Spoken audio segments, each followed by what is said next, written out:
Welcome to a playoff edition of Friday Night Football. I'm Josh Schumann. He's Ethan Wiles. And Ethan, it's win or go home time. That's right, Josh. We have a bunch of Game of the Week candidates this week for Week 1, but we're going to start with the big schools tonight with 3 Nick 10 teams all in action. Friday Night Football's Game of the Week is brought to you in part by Feldco, Rockford's home renewal experts. We'll start in 7A. Hononegah with a first-round home game against Willowbrook. There we go. There's that first-round home game against Willowbrook. 7A class. They took down those Warriors in the second round last year, but Willowbrook struck first on a 4th down at the 1. Aiden Kuhl gets some help from the O-line. Warriors up by 7. The Indians fumbled it away to give Willowbrook a field goal, then a quick punt put the Warriors back in scoring position. Quarterback Johannes Reed hits Kenneth Rhodes for another score. Around 8 minutes to play in the second quarter. Hano again can't get anything positive on offense as Otis Powell picks it off. 24-point lead. They hit another field goal, so 27-0 with under a minute to play till the half. The Indians desperately needing a score, and Dominic Kelly throws a bomb to Sam Hag to get on the board right before the half. The Indians opened the third with the ball as well and kept the momentum up.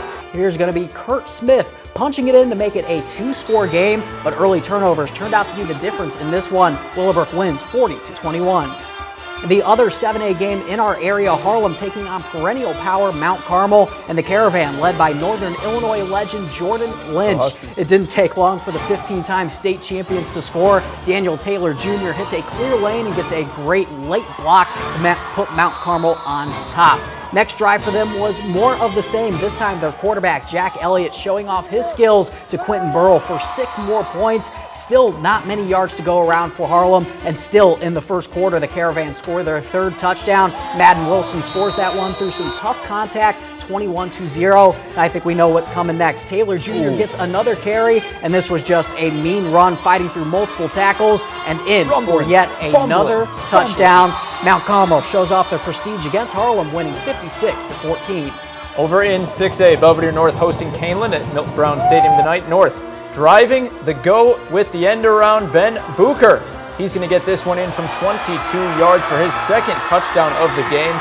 North goes up 14-0, and the cheerleaders liking what they see tonight on a cool night in the state line. North at their own 17-yard line now. The toss to Bucher again. Let him do the rest. He's off to the races. 83 yards to the house, giving the Blue Thunder a 21-3 halftime lead. But Jeff Beck with a strong message for his team at the half.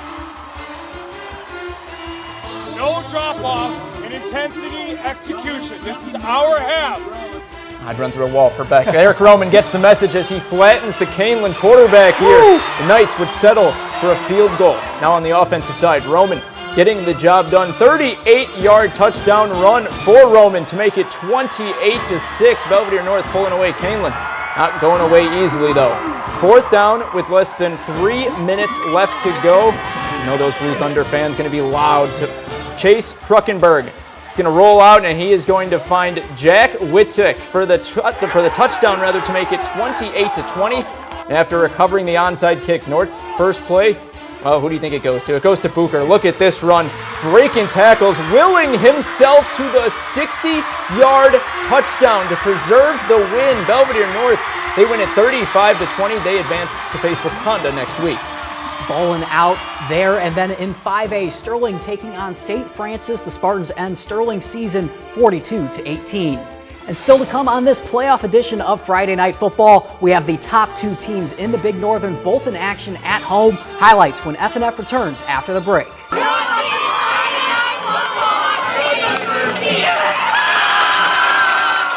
Byron and Dixon have been the 2 teams everyone has kept their eye on this season in the Big Northern Conference, as both teams have battled all year long. That's right, and the Tigers and the Dukes both in action tonight at home, looking to take that momentum into round 1 of the playoffs.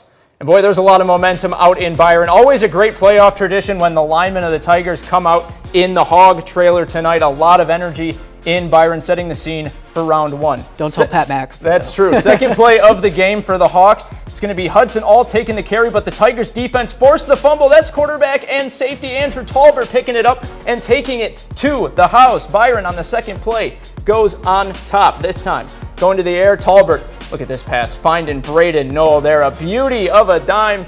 Noel strolls into the end zone. Byron extends their first quarter lead, and they would pile it on early. Noel, again, faking me out tonight in the end zone, but he does get into the end zone here. Byron sails to an easy round 1 win over Prairie Central, 57-20. Dixon hosting the Marengo Indians in a Class 4A showdown. The Dukes gonna fake a punt early in this one. Colin Shaner airing it out to Gabe Rowley, but he can't bring it down. The Indians take over on downs. In the next Dukes possession in the first, running back Landon Knigge takes the ball off the RPO, breaks a tackle, and takes it all the way into the end zone. He's been great that year, and the touchdown ties the game for Dixon. Dukes with the ball in the second. On third down, Shaner back to pass, fires it quickly to Tyson Damon. He breaks through a tackle to keep the drive alive. And Dixon looking to strike again. Shaner faking the handoff, looks left, and finds Damon again. He jukes one and strolls in for 6. Dukes take the lead 14-6 right before the half. Marengo with the ball with over a minute to go in the second. David Lopez drops back but is immediately met by a Duke, taken down by Xavier Diaz. Dukes with a strong victory to start their playoff campaign. They win over Marengo 35-17. Dixon's going to be a good team to watch. Over to 5A now, where the Hubs of Rochelle playing host to Marmion tonight. Pick this one up in the second half. The Hubs were already up 34-0. And that Hub defense trying to keep the shutout. Brody Metzger and Markel Pogue for the Hubs come in for the big sack there later in the second half, trying to turn Marmion over on downs. Cameron Tolliver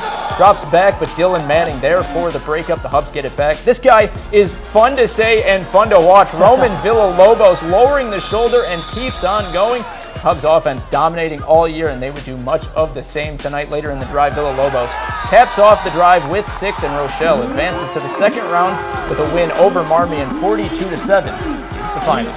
Look at those Hubs go, and coming up we have more first round playoff action plus our play of the week. That's all when FNF returns after the break. We want all the playoff action! You're watching Friday Night Football on Channel 13!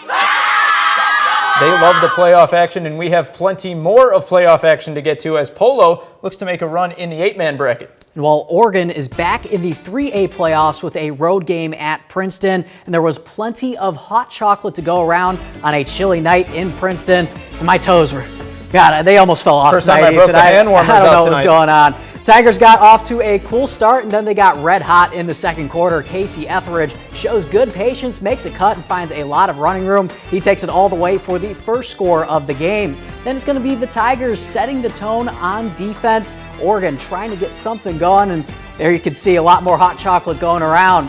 Cade Odell blows this play up for a big loss on the Hawks. These fans seem to be enjoying themselves all night long. It's definitely fall there. That's one way to try to keep warm. Next Princeton possession, it's quarterback William Lott following the offensive line across the goal line for the touchdown. Then with 8 seconds to go before halftime, it's going to be Princeton with the ball again. And the fans still loving it out there. Lott connects over the middle with Noah Laporte, and the senior goes 60 yards for the score. Princeton rolls 42-8.